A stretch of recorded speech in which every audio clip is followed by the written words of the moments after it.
Welcome to the Recovery.com podcast. I'm Dr. Mala, and today I'm joined by my fellow host, Cliff McDonald. Hi, Cliff. Hi, Dr. Mala. Thanks for having me here today. I'm excited and grateful to be here. Of course, thank you. Today, we're honored to sit down with Chad Koller. Chad is the Vice President of Substance Use Disorder Services at Foundations Recovery Network and has a wealth of experience in healthcare leadership and a profound commitment to transforming the lives of those affected by addiction. Chad, welcome. Hey, thanks for having me. I will second Cliff. I am excited and grateful. Oh, thank you. So let's jump right in. Can you take us through your journey? You know, what was your path that brought you to this work? And, what are some of the things that you faced through your life? I know it's been an extensive journey, so I'd love to share that with our listeners and, of course, hear it from you. Yeah, no, I appreciate that. Well, I think like many folks, the reason why I do this work and I'm in this field is just because of a personal connection with recovery through my family, a long history of alcoholism and addiction. And while, my father and my brothers, very smart, very loving, very capable people, all really struggled with addiction at times in their life. And there really was a point with one of my brothers where it felt like life and death. I'm sure a lot of folks who have family members who have struggled with addiction can relate to the feeling of, man, am I going to get that call one day and they're going to say your brother, your family member is no longer with us. And again, my brother, smart, funny, caring, just such a good person, but in the grips of addiction, there's just a sense of powerlessness. He's doing great. He went to treatment a couple of years ago, did a year in sober living. He's bought a second house. He has 2 kids. He's adopting a kid. He's been married, just crushing it at life.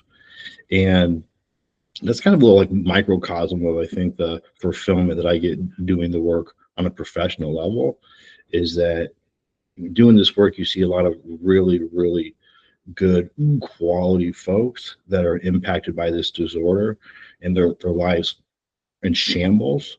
And within a really short period of time, the restorative power of recovery is so profound that they can go on and heal the family, succeed professionally, accomplish all these things that just seemed like a faraway dream in their active addiction.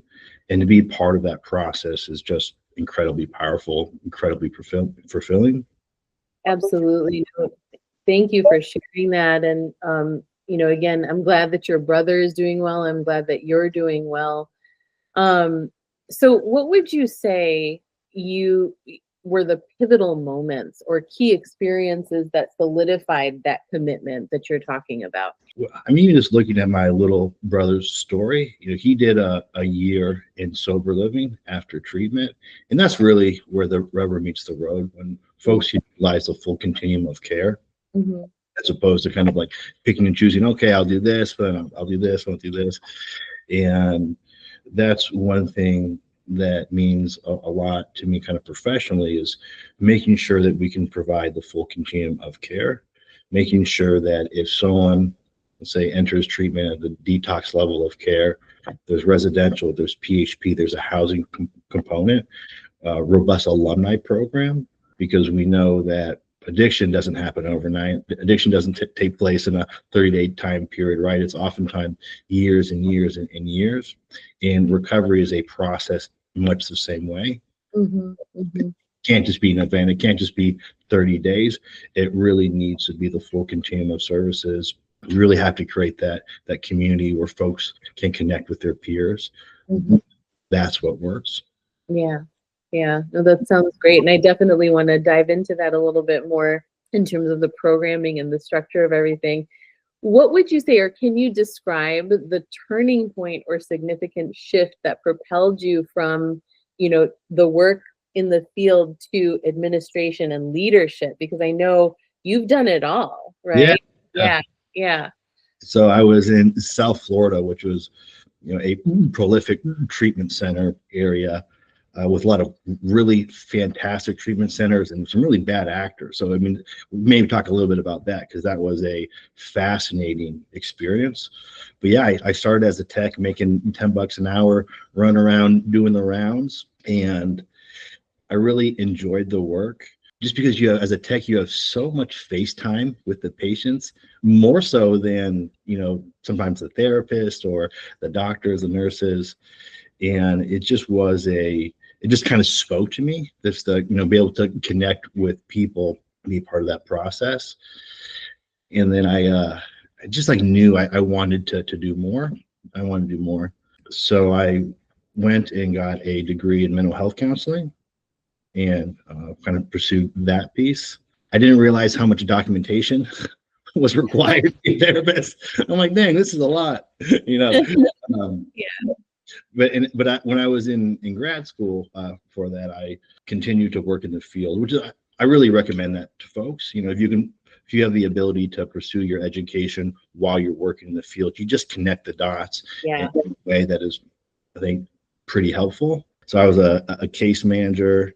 I remember when I was a tech, and they had fired the case manager that day, very suddenly, something had happened, and she was out. They said, "Hey, Chad, you think you're ready? You can do it? Put me in." And I had no idea what to do. Love it. Yeah.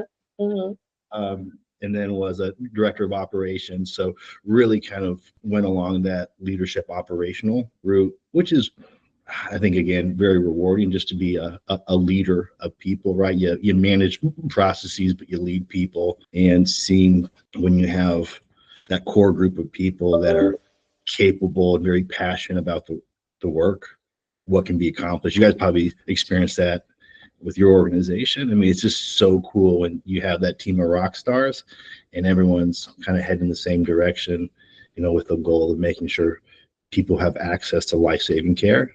Yeah, for sure. Yeah, Chad, so much of what you're speaking about resonates with me. I think we have a lot in common. I'm a person in long-term recovery myself, and my progression was late. My drug of choice was alcohol, and I started drinking when I was 13 years old, ran with a pretty scrappy crowd. But I kind of lived this double life. I come from a culture. My dad was a New England heavyweight boxing champion, All-American college football player. And I was a very good student athlete, and also kind of secretly living this life of, getting drunk on the weekends. But that progression didn't really happen to me until it really negatively impacted my life until my mid-40s. And I know when I see ears with guys like you to stay away, those are guys you want on your team. I've been on some championship teams, and I love what you were just talking about when you get people with an aligned mission. So I'm going to go a little bit off on a different theme here. I was also a wrestler, and I was probably a better wrestler than a football player. I was a state runner-up my senior year. I was third my junior year. I decided to play college football. In wrestling rooms, there's a poster you see a lot with Dan Gable, legendary coach from Iowa, that says, "Once you've wrestled, everything else in life is easy." Yeah. Right? You've heard, obviously you know about Dan Gable, right? Mm-hmm. Wrestling is really hard. Recovery's harder. Mm-hmm. Early recovery is hard. And Chad, there's a persona of usually male, right? Very often an athlete or someone who's had a ton of success, and they live with this kind of code of rugged individualism, right? I'm a self-made guy. My self-will, right? I'm gonna make it happen, and all that stuff. I had lived that way, and I didn't rely on a power greater than myself. I'd love to hear your thoughts on that guy. Yeah. That guy a bunch, right? That guy is real, right? Yeah. You know a lot of these guys, I bet, don't you? Absolutely. Yeah. So talk to me about that a little bit. Would love to hear your thoughts on that persona. But one thing I've heard recently, I love it, is your ego is not your amigo. And I think there's something about, the right sizing of the ego and saying, okay, it's not all on me to figure it out. When I was up at Skywood, we did this really cool event with the NFL Pro Football Hall of Fame. And we had a lot of ex-NFL players, and that same archetype that you're describing. And it, so fascinating. I think with men, potentially, especially, there's this, no, I don't go to therapy. I don't need that. I'll just figure it out. Sometimes you just gotta keep on pushing forward. There's this, and like, that's not really helpful. We have to normalize that it's okay to talk about this stuff. It's okay to reach out for help. You don't have to figure this all out on your own. So yeah, I think you're spot on. In fact, like, the most courageous thing you can do is say, hey, listen, I'm really struggling and I need help here. I think it takes more courage to do that than to remain silent. Yeah, one of our core values here at recovery.com is vulnerability, and we really try and walk the walk and talk the talk, and celebrate when people are reinforcing our core values. That said, though, Chad, that was not something that was promoted for me early. In fact, I can remember, my dad, and I hit the jackpot with my father. He was a wonderful guy. We lost him early 2004. He was 55 years old. I think he died of alcoholism. That's my personal opinion. Some people like to say he had a heart attack, but I think his behaviors contributed to that. But one of the things that my dad shared with me when I was young, and I was an empath, I was a feeler. I wanted peace. I loved people. I loved animals. I didn't want to hurt anyone. And I was emotional a lot. And I can remember hearing, right, I'll give you something to cry about. That's an odd message, right? Did you grow up in a culture like that a little bit? So my father, who actually died about 15 years ago of suicide, very successful physician, and just, a brilliant doctor, a brilliant neurologist, brilliant researcher, who had a lot of success in life, but he suffered from depression, and he suffered silently. This was a big surprise to the family.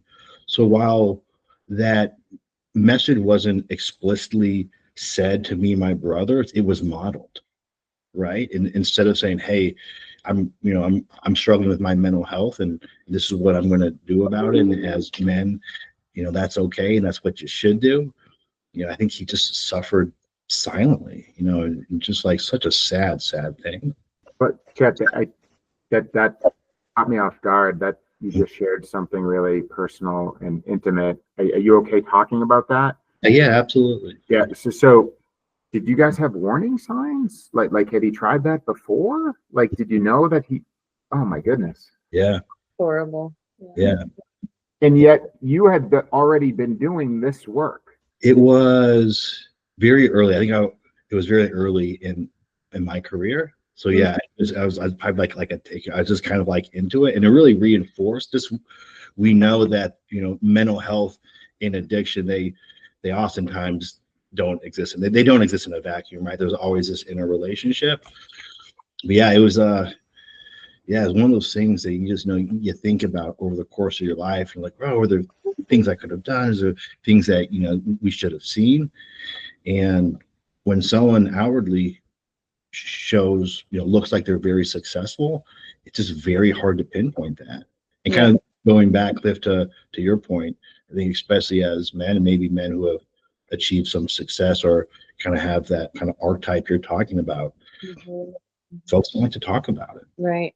Yeah, we in the rooms, you hear a lot. When I say the rooms, I'm a 12-step guy. I go to meetings all the time. I went to a meeting this morning. I'm at a conference in Arizona. They had a 12-step meeting this morning. It's at the Behavioral Health Tech Conference, and it was just wonderful. I'm completely comfortable now identifying as an empath and a feeler. And I need people, man. I need friends, right? I need teammates. I need fellowship. And I'm comfortable saying now, like, I want to connect with someone, right?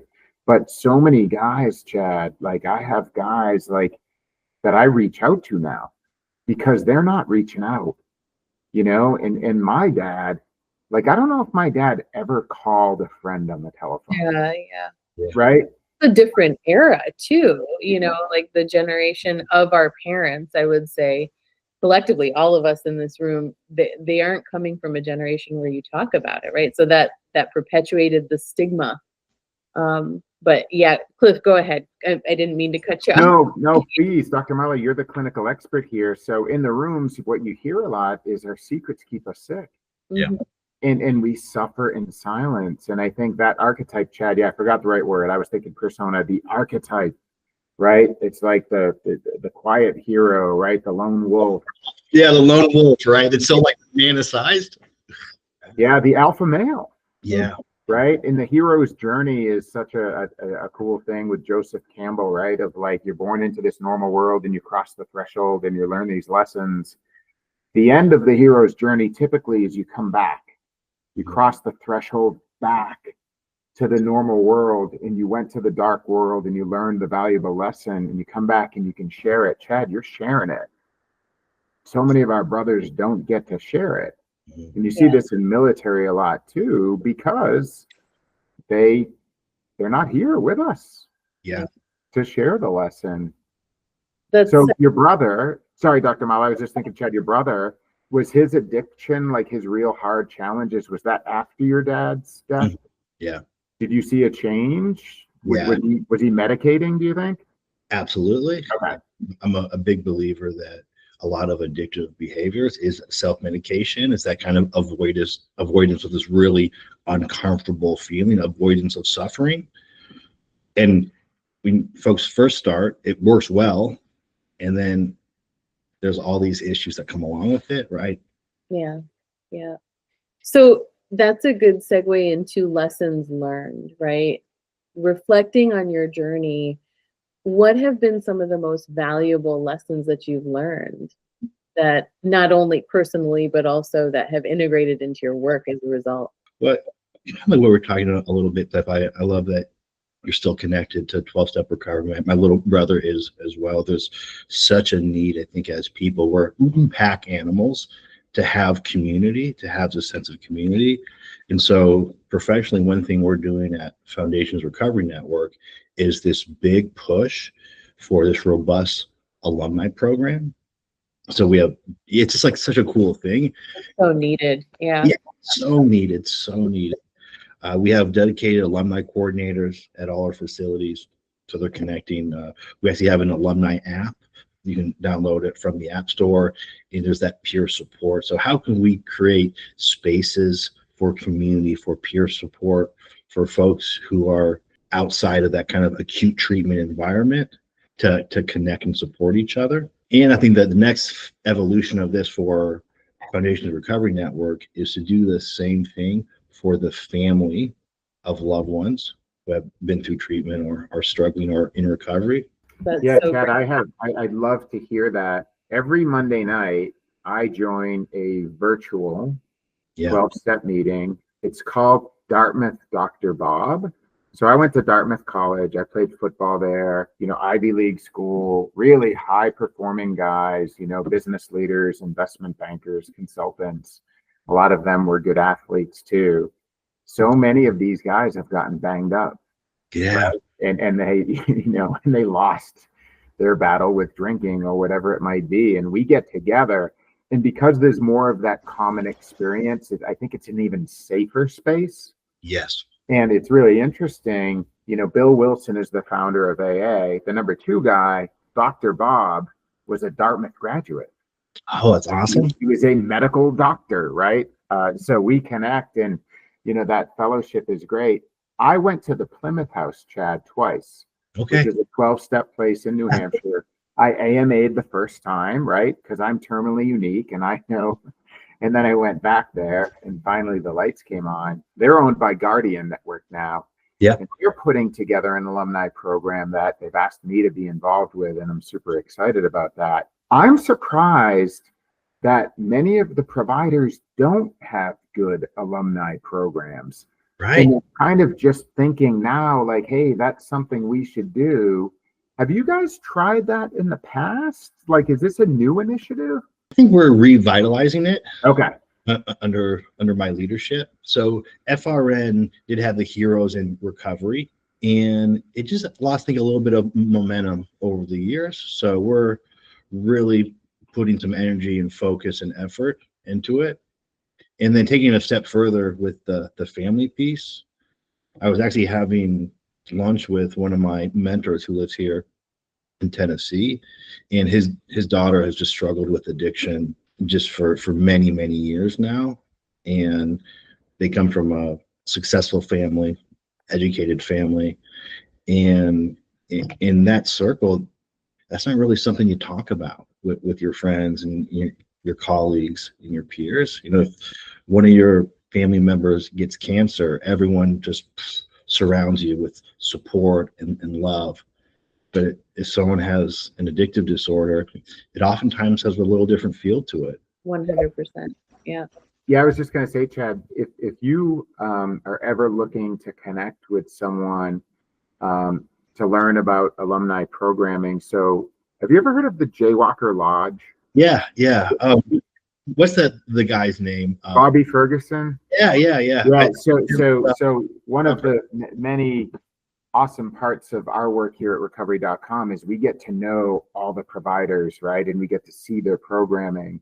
I've been out there to Carbondale, Colorado a couple of times, and their archetype, their persona, Chad, their ICP, whatever you want to call it, is a chronic relapsing male. Yep. In their 20s or early 30s that, has been to 3 to 5 treatment centers, and they just can't get it. They have a 90-day inpatient program, and they build community, and people stay there in their community. They call them jaywalkers.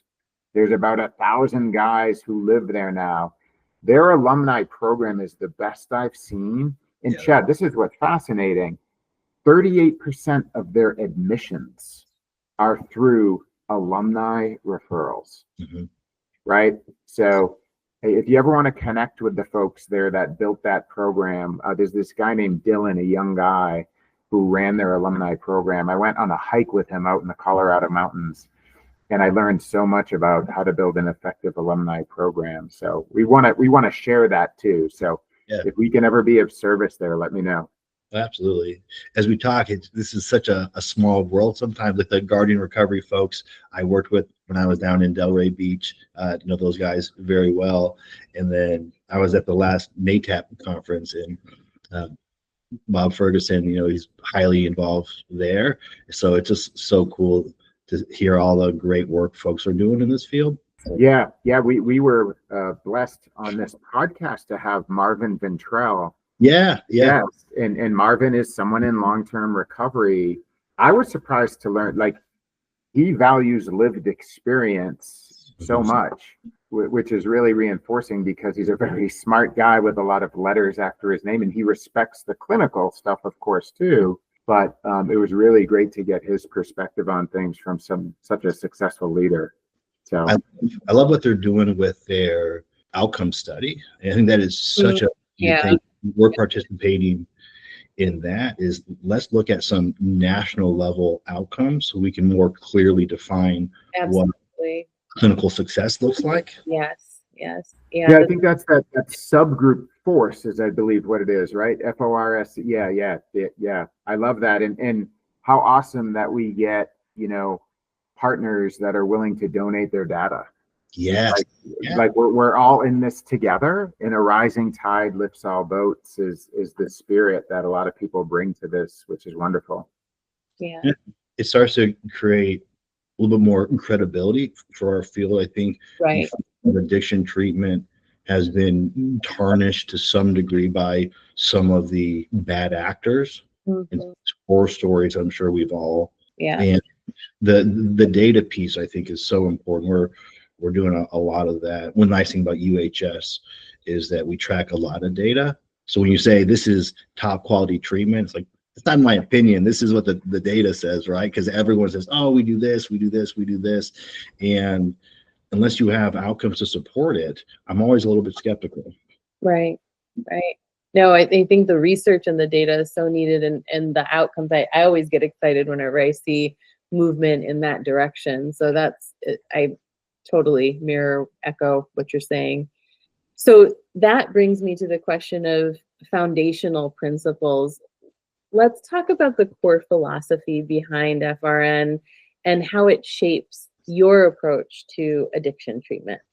Yeah, no, those are a great question. And there's definitely some pillars that create that foundation. I think the first one is that treating the whole patient, right? I think if kind of going back to the earlier point, if you look at addiction just as this separate component in the vacuum of what it means to be a person, you're really doing the patient a grave disservice. And that's one of the things that first attracted me to Foundations Recovery Network, because they were a leader in co-occurring treatment before that was really even a thing. They're mentioned in SAMHSA's Tip 42 as the gold standard in co-treatment, which I think is such a great thing. So yeah, really looking at the mental health piece, looking at the social determinants of health, housing stability, looking at the trauma piece. I'm sure you're familiar with the ACEs and how that is a significant predictor of addiction and mental health concerns. Really creating an experience that is just really enriching. I know, Cliff, you've been to Skywood in Michigan, which is an FRN property, and it's on 300 acres. Folks go fishing. We have a climbing wall, fire pit. There's just an ability to create this really robust, really nurturing experience that touches on all these domains that we know are drivers of the addictive process. Yeah, Skyward here, Chad. I've actually referred people over there. So yeah. Oh, that's right, Dr. Molly. You're from Michigan. That's right. Yeah. Yes, Skywood is gorgeous, and yeah, I really enjoyed my time there. It seems like a great place to recover, right? With abundant resources. And Chad, it's interesting, the behavioral healthcare provider landscape, right? You've got big, national, regional, global providers like you guys, right? Publicly traded company, and your company has performed well as a publicly traded company. Is your group, Chad, Foundations, is that a self-operating entity? Like, how does that business work? Was that an acquisition from UHS? I would love to learn more from the business perspective. Yeah, it was an acquisition, and there's some additional kind of standalone addiction treatment centers we've added under that umbrella, but we function as a standalone addiction services division of UHS. And okay, so are you guys the addiction SUD arm of UHS? Okay, got it. Okay, so they set up their business by specialization. So they've got primary mental health, they've got SUD. Okay. Yeah. So we're that service line that focuses on SUD. And this has been, UHS, I moved from South Florida up to Michigan for the CEO position at Skywood. And this was in the middle of winter. It was I remember February 19th, and right after the polar vortex, where it was, maybe you remember this, where it was negative 20 degrees. Yep. Sitting by the pool in Delray Beach, Florida, looking at the weather in Michigan, and this is unreal. Yeah. I was driving up there, and I had this moment. It was me and my dog in my truck, and probably northern Indiana, northern Illinois. I just had this what am I doing moment.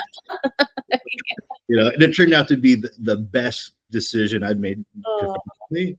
Yeah. But one of the reasons I was kind of so compelled to be a part of UHS was they have, they're an ethical organization, and there was just so much shenanigans down in South Florida. I was lucky never to be associated or never to work for any of those organizations, but you just saw some really shady, some really terrible things. And also the size and resources of UHS, that as the SUD specialty division, we're part of the largest provider of behavioral health in the country. So we have so much support and so much expertise around that mental health component. I think there's a lot of addiction providers that do the addiction, the SUD piece really well. And then the mental health piece, maybe it's not as well developed. So at FRN, because of UHS, we just have these two pieces that work so well together. Yeah. That's awesome. Yeah. And you made the opposite type of move of most people. Most people go the other direction. Yeah. Yeah. Are you in Michigan now, Chad? Is that home for you? I'm in Tennessee, right outside Nashville. Okay. Mm-hmm. And there's a ton of companies in Tennessee and Nashville in behavioral health, right? Yeah. Okay. So are you at corporate? Yeah, we have a small corporate office here. The Okay. main corporate office is in King of Prussia. Great. And tell us about foundations. So is that the full continuum of care? Is that what do you guys do? I'd love to learn more about that. Yeah. So we have everything from standalone outpatients in a couple markets to large residential facilities like Skywood. So really offering the full continuum from detox to IOP. We've really focused on the sober living piece as well. We've seen more patients come in with needs around housing, and I think that sober living piece, again, kind of going back to the sense of community, it's a cool thing when you have folks there that are living together, that have that shared purpose around recovery. Yeah, the challenge there, Chad, and this is a tough one, right? Is will payers pay for that? Yeah. But so that we could spend a lot of time on that. So could you talk about that a little bit, right? Because, historically it's been like, hey, we'll pay for 28 days and then see you later, good luck. Yeah. Are there positive changes underway there, Chad? You're on the front lines. Like, you could probably teach us of what's cooking there. Yeah, that was going to be my question. What are some of the biggest strategic challenges you face? And I think it's definitely a trend I've seen is pressure from the payers to treat more folks at the outpatient level of care as opposed to higher levels of care. I think with that trend, the payers are going to start to understand the value of the sober living piece. Most payers will not pay for it. And in very few markets, very few instances do we see payers wanting to support that piece of treatment. So when you guys do great residential, right? And then step down. So is it typically they'll get, the payer will cover residential. Yep. Or the majority of it. And then is it kind of, you're on your own. So you're trying to help you do affordable sober living kind of out of pocket? Is that usually kind of how it goes? Yeah. And Okay. you have to be very mindful of the compliance and kind of regulatory and parameters around the sober living piece. But yeah, absolutely. We're trying to remove as many barriers for folks as possible. Yeah. And then and it looks different at different centers. Some we have really good relationships with sober livings in the community. Some we own and operate. Some we lease and staff. So it looks very different across the board. But the things we're looking for is folks have a safe place to be, create that sense of community. I think it's so helpful because we know there's so many environmental behavioral cues that I remember when I was an early clinician with the clinical directors, she's like, if you take a rock out of like a muddy puddle and you clean it off and then you put it right back in the puddle, like, was that very effective? You're like, oh, you're right. The environment has such a powerful impact on how people behave. Yeah, it sure does. There's a classic. I studied psychology, and there's the Stanford prison experiment. Yes. Are you familiar with that? Right. So you take, normal, high functioning, kind, thoughtful people, put them in an environment, and they say, hey, you have to act like a prison guard for 2 weeks, and the behaviors change so fast. Yeah. Because of environment, it is crazy that we'd think, someone has a habit for 10 years, 20 years, 30 years, and you say, go do this thing for 28 days and you're going to be good. Mm-hmm. Right? It just doesn't work. And we know that the only correlation historically, outcomes have been such a challenge, but length of time in treatment does correlate with positive outcomes. Chad, what are you doing?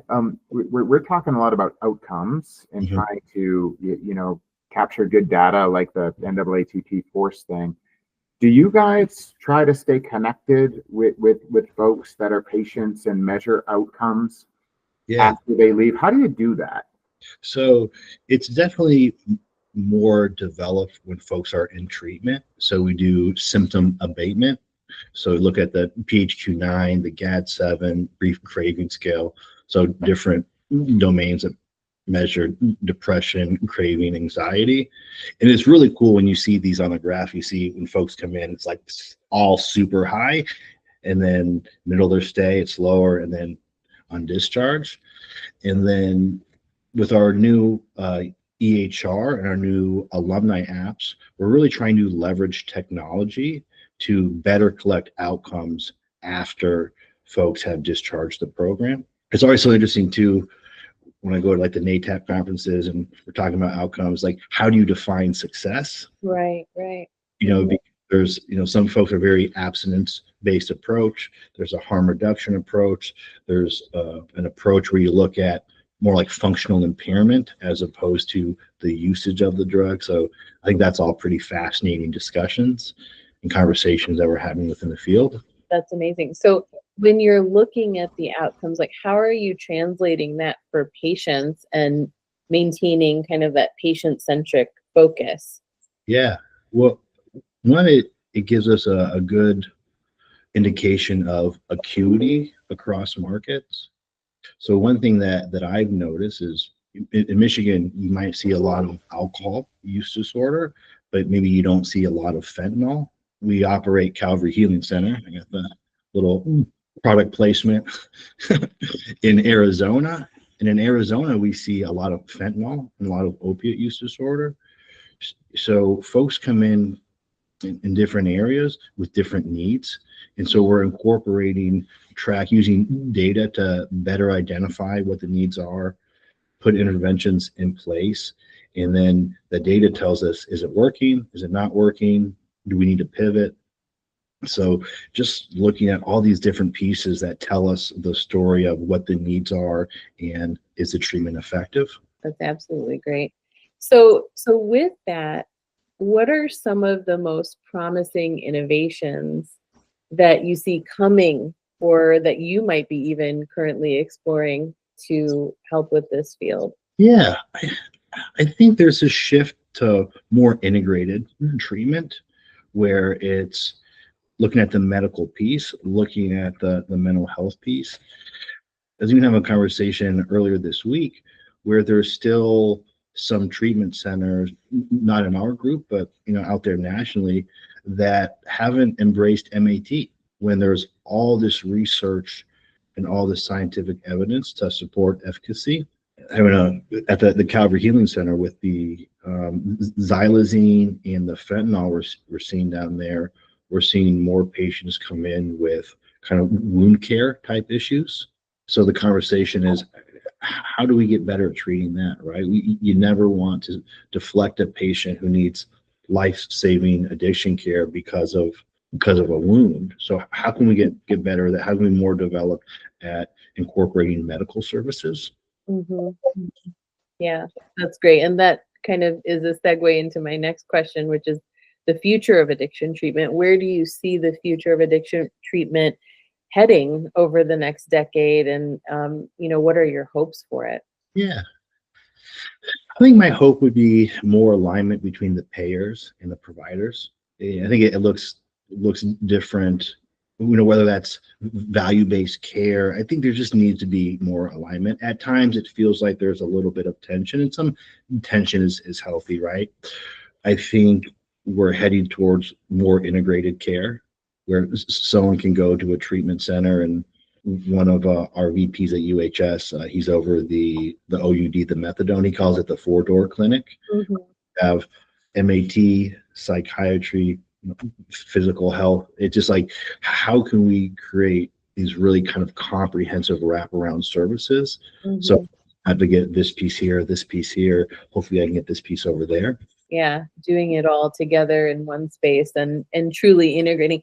That's one of my favorite words. I'm so passionate about integration, true integration, and treatment that really is allowing for these different disciplines to come together and actually discuss, not only the progression, but the outcomes to be able to better serve patients. And I think that's phenomenal that you guys are focusing on that. It's so great. That's so great. So probably the two other pieces, one, telehealth. COVID, that exploded, right? Sure. And I think there was a lot of apprehension with clinicians. Is this going to be effective? And what we've seen is there's a lot of folks that love that telehealth. Oh, yeah. patient side model. It's convenient. It creates that sense of community. It's accessible. So we have some outpatients that do 50% telehealth type services. That's wonderful. Yeah, it's great. How do you see that becoming more robust, and not to use the same word more than once, but integrated into, our day-to-day and even outreach? I again, personally, I actually went virtual well before COVID. So when everything happened with COVID, I was like, yeah, we got this, like this is fine. But and it's so exciting to see that we're now, keeping that as an option. What do you envision? How do you see it getting even more integrated into the system and outreach wise, and even in Michigan, places like Michigan, there's so many rural areas. I get excited that we can now provide services that, in those types of areas too. So what do you see? I think better technology. You need these platforms to offer telehealth to kind of enable the process or the service delivery model. We're currently putting Kipu into our centers. We have this alumni app. So just how do you integrate these technology platforms to allow you to connect with more folks and to make receiving services a little bit easier, a little bit more convenient, a little bit more effective? You're here. That's awesome. That's awesome. Yeah. It'll be interesting how AI Yes. changes the landscape. I mean, we're even looking at some EMRs where the AI has an AI component that will look at the summary of what's typed in there, that can give recommendations on treatment modalities. I think AI will be transformative really across pretty much any industry. It'll be super cool to see what it does for the SUD space. For sure. For sure. I was just going to say, where do you sit with AI, and how are you guys integrating it in already? Is it, yeah. Mm-hmm. Yeah, it's interesting, Chad. Our company, recovery.com, you're familiar with it. You've used it, right? So our goal is to be the best place online in the world to help people seeking behavioral health care treatment with the right provider at the right time. So that matches better. So the outcomes are better. Our business is growing rapidly. We're providing great value to many people. That said, Chad, there are still many providers that don't use the internet, right? Because they're just laggards, and they're still doing it the way they used to, which is usually business development people in the field, right? And referrals, which is wonderful. But we see what we think are the most progressive companies that are willing to innovate and use the tools that are available. And then you can diversify, right, the sources of your people that you get to help. So I don't need to ask you about that because you guys have been on board for a while. But it's really fascinating to see the pace at which people are willing to adopt change or even consider it, right? Some of us are set in our ways more than others. I think you guys do a great job at recovery.com, even just how you present the information, because there's a lot of folks out there that aren't, I don't know how the right way to say, like educated consumers of treatment, right? They don't know the difference between CBT and DBT, so they need organizations like recovery.com to present the information in a way that's a little bit more consumable so that they can make the right choice for themselves or their family member. Well, thank you. I promise I wasn't fishing for compliments there, but we want to be very comprehensive, right? We want to have as much information as possible, information that's accurate, information that's helpful. We want to have reviews. This is hard. Anyone who lands on our site is not in a great place, right? And we said no one got there on a winning streak, and trying to make it easy. You can thank Dr. Mala and her team, right? So she's the editor-in-chief of Recovery Media. Her team creates great content. Hopefully that facilitates the experience. So really appreciate the kind words, Chad. Thank you. Thank you. Yeah, and thank you, Cliff, for that highlight. Yeah, one thing that we're definitely passionate about is not only making information accessible across all walks of the journey, but even taking a couple of steps back from that. We're really wanting to enhance and redefine, if you will, the concept of recovery literacy, Yes. So any way we can do that, and any suggestions you ever have, we're open, because, again, it's all about meeting people wherever they're at in their journey to connect them to that treatment. So yeah. That recovery literacy, I think that's, for the consumer, for someone looking for treatment, that's such an important piece. Absolutely. Absolutely. So I know you've got some personal mottos that you mentioned also: be in service to others, leave your ego at the door. How do these principles manifest in your day-to-day and outside of your work? How do you kind of how do you balance it all? Yeah. The be of service to others, I think, is so important. I heard a phrase the other day, talking about one of the teammates, like, oh, this individual has a heart of service. I'm like, yeah, that's what we're going for.